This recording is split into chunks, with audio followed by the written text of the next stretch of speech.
our expectations? The Green Dot program is a program that was designed to empower bystanders to first recognize and then address high-risk situations and really just look out for each other in the communities that we're all a part of.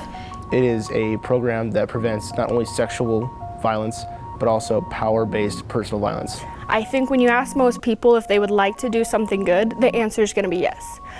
But then it's really hard when you're there, and it's really hard to know what to do and how to act, and you get that like gut feeling because you don't really know what to do, and you're just like, I should do something. At the most basic level, red dots are bad, green dots are good. You know, that's really all that they have to remember. And in the training, we talk about other situations. So, you know, what was a time that you were influenced by peer pressure? Because in these types of situations, that a lot of times has a big part that it plays in addressing a situation or not addressing a situation.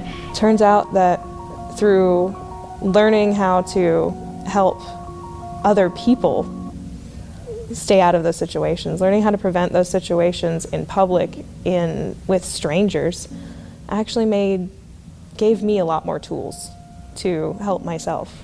If somebody's standing at the bottom of a river and they keep seeing people come down the river and they're continually pulling people out to keep them from drowning, at some point somebody says, well, did anyone ever think about going upriver to see why they're falling in the first place?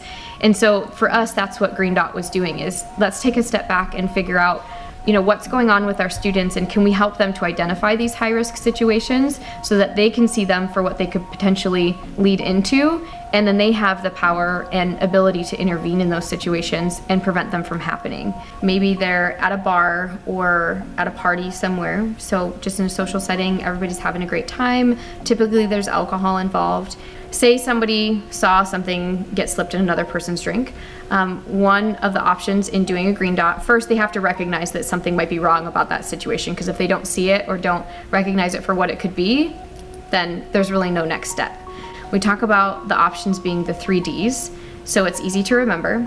So number 1 is direct. The direct approach is to approach a situation that is, you know, seemingly it needs a green dot, a red dot's going to happen, someone's in trouble, something's going to happen, and that's when you forcefully yourself, you go up and you approach them. Another one is delegating, and so either getting someone else to address the situation for you that may be in a better position to do that.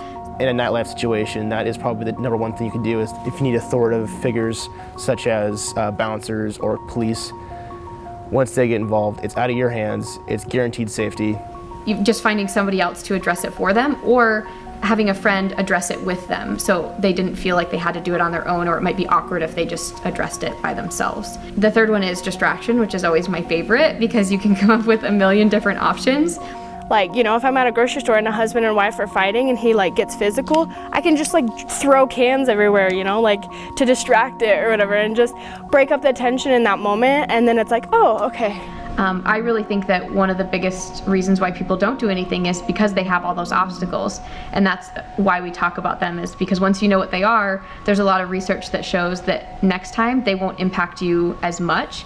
I think learning how to diffuse a situation to protect someone else also teaches you how to protect yourself, and I would recommend it to anyone, just to keep themselves safe, to keep their friends safe. And then always increasing the number of participants that we have in the training every year.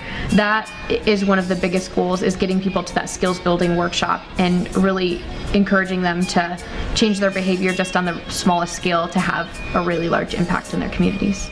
I mean, I see a lot of people with those little green pins, the little dots that say "Live It," and it makes me smile every time I see it. That's what I love about Green Dot and the Wellness Center in general, actually, is that you're personally impacting the campus, and there's always something you can do, and it eliminates that like bad feeling when you don't do anything. I've worked downtown for many years in different places as restaurants, even bars, and I've seen different people come in and at points where they're inebriated and they can't protect themselves. And I've seen their friends come in and swoop down and save them. Anyone can do this.